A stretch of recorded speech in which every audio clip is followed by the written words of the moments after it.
All right, so I wanted to give a little tour of my truck, Layla. I've put a lot of thought into this camper setup, and it works really well for me. And I kind of wanted to talk through sort of the pieces of this system, and then why it's such a great camper for me.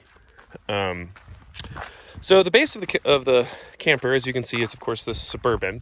It's an awesome truck. I really love basing everything in the camper out of the Suburban. Sort of the philosophy of this system is that you have sort of your base vehicle, which can accomplish your basic things, just sort of your minimum viable camping build out, but then you can sort of expand to it and add to it to accomplish whatever else is sort of necessary for what you're doing on that particular camp out. So there's a lot of advantages, I think, to really focusing on expandability in a camper setup. Not the least of which is it keeps the vehicle small. So when you think of like what's your minimum viable camping setup, it really comes down to like what are you putting inside the vehicle and what stays set up at all times. So in the case of this truck, I guess we'll start with the inside. So in the case of this truck, the minimum viable setup, and what we really have set up at all times, is the bed. So I'm gonna go inside the truck here and start with that. So inside the vehicle at all times is this, full-size bed. You can very comfortably sleep 2 people in there. This is a 8-inch thick memory foam mattress, 3 layers. It's really lovely.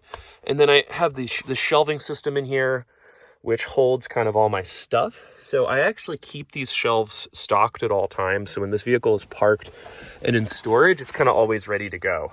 I can just kind of hop in the driver's seat and go camping immediately. I mean, even keep my fishing pole up there and other various things. The nice thing about having the bed always set up is that you can, if you're driving along and you get tired, you can just find a parking spot, any parking spot, put her in park, hop back here and take a nap, whatever you need to do. It's literally a 0-second setup for your basic camp. You're just kind of always ready to go. The other thing that I sort of determined was essential kit to always have ready to go was a small sink and kind of like little kitchenette setup. So by having a sink inside the vehicle, even just a little one like this, makes it really easy to like brush your teeth, wash your hands, wash your face. I make like coffee and oatmeal in the morning, and again, no setup required. There's just the 2 front seats in this.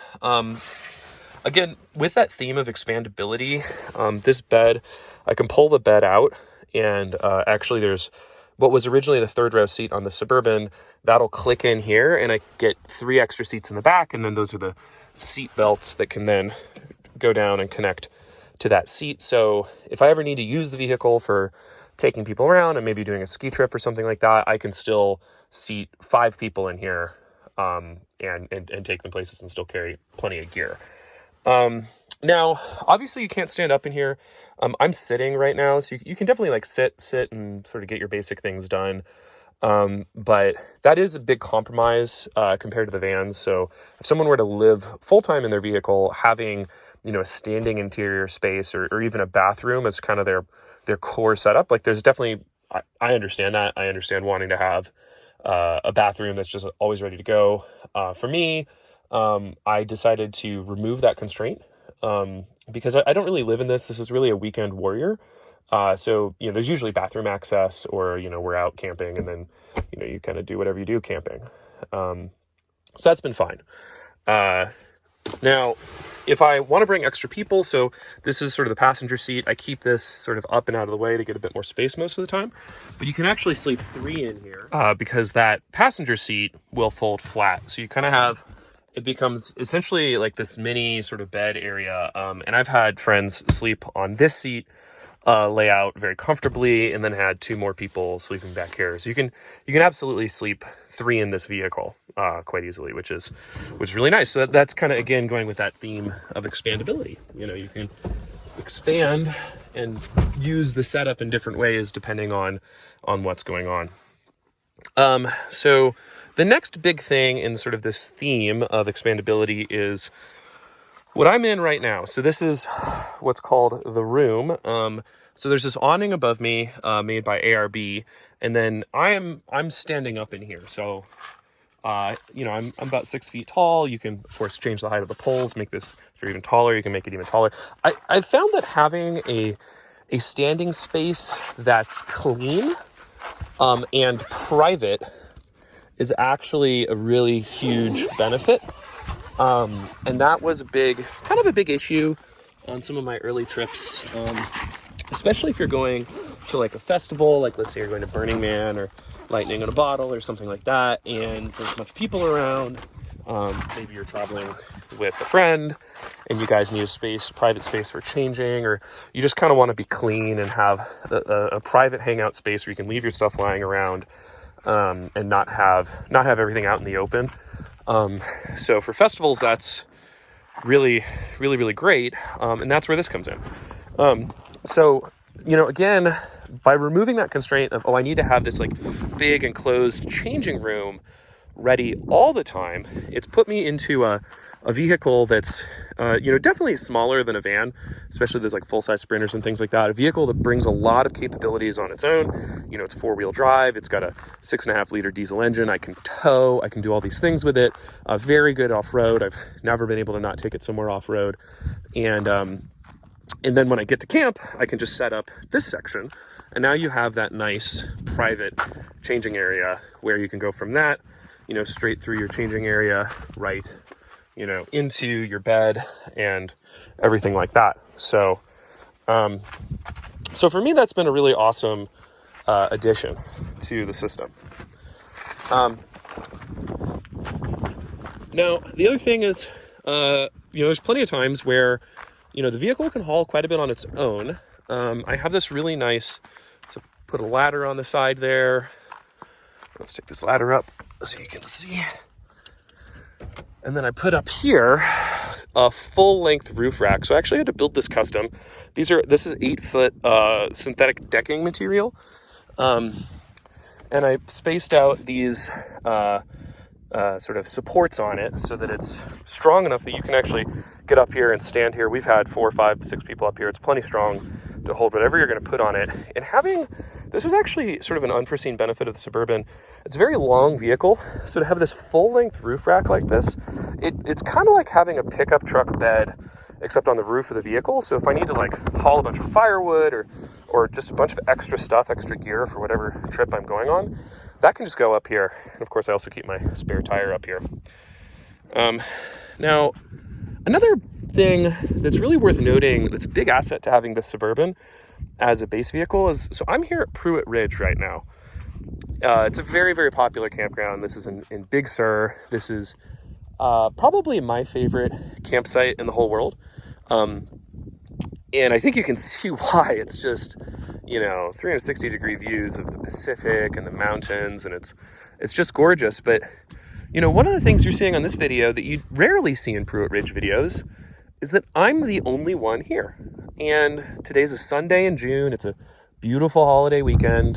And normally this place would be slammed. It was actually a really big problem during the pandemic, is just so many people came up here.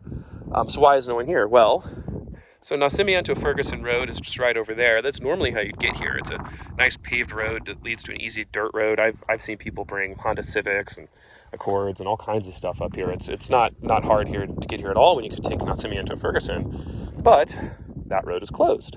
So the road I took to get here is actually strings. You have to go all the way along the Coastal Crest Road. It's probably 10 or 15 miles on the Ridgeline Trail, and then there's a very steep, dusty, sandy climb, actually, that starts down at the coast there, and you go up. I think it's Los Burros Road, and it wasn't easy. It was. If you had like a 4-wheel drive van, like a Winnebago Revel, you'd probably be fine. If you had a 2-wheel drive van and you were like a really good driver and were just kind of careful with what you were doing, maybe you aired down, you'd probably be fine. But it's definitely an impediment to getting here. Whereas this vehicle, being kind of this 4-wheel drive, 33-inch all-terrain tires, like it was, you know, no trailer or anything. It was a cakewalk. Like I actually rolled up here in the evening, turned on my lights. I was perfectly fine getting here. And as you can see, I'm the only person who chose to come out. So that's like another big benefit to having a camper that's got, you know, some off-road capability. Like you don't have to be some crazy overlander person, but just simply having that that ability to go further than the average camper setup gets you into the campsites that other people aren't getting into, and gets you views like this all to yourself. So I'd say that's the other huge benefit to kind of keeping everything controlled and sort of staying within the Suburban form factor. But again, you know, like I think the final area of adjustability, and I don't have it on this one, but is the trailer hitch. So keeping my core sort of inside the vehicle, again, that's there at all times. If I'm going on a camp out where I need to take more gear, let's say I'm taking a motorcycle or I'm bringing, you know, an art project or other people's stuff out to a larger camp out, I just hitch up a trailer and I can carry that right out and expand the vehicle. It doesn't all have to fit inside. You know, you can add things on as the trip requires. So I just want to do kind of like a quick wrap up and summary. Again, in summary, the philosophy of this vehicle is expandability. Keep a core vehicle, a base vehicle that is very optimized to deliver kind of your minimum viable sleeping plus sink setup very effectively and at all times, but then having a base vehicle that's very capable, you know, great at off-road driving, great at driving in cities, and, you know, fitting into, you know, basically any parking space, which is a huge asset. But keeping that base vehicle small, that gets me to campsites that are further out, you know, maybe a little bit more remote, a little bit more beautiful, gets me wherever I want to go.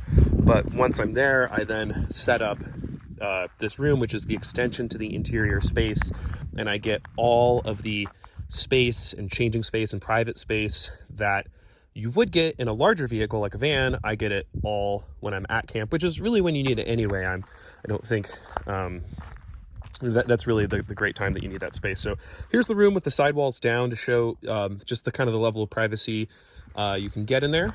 And yeah, I'm a big fan. I'm gonna do some shots of other ways to set this vehicle up. You don't always have to set up the room, and I'm gonna go start packing up and show you. All right, so here she is, all packed up and ready to rock. So that awning just folded right in. It's in this little gray thing at the top. The room folds right up. It's in that baggie right up there. Yeah, I mean, and it's, here it is, just a truck, you know, not too big, all-wheel drive, able to go wherever you want to take it. And even with all that stuff parked up on that top rack there, the inside still ready to go. Still got the sink and everything, and ready to camp, ready to ride.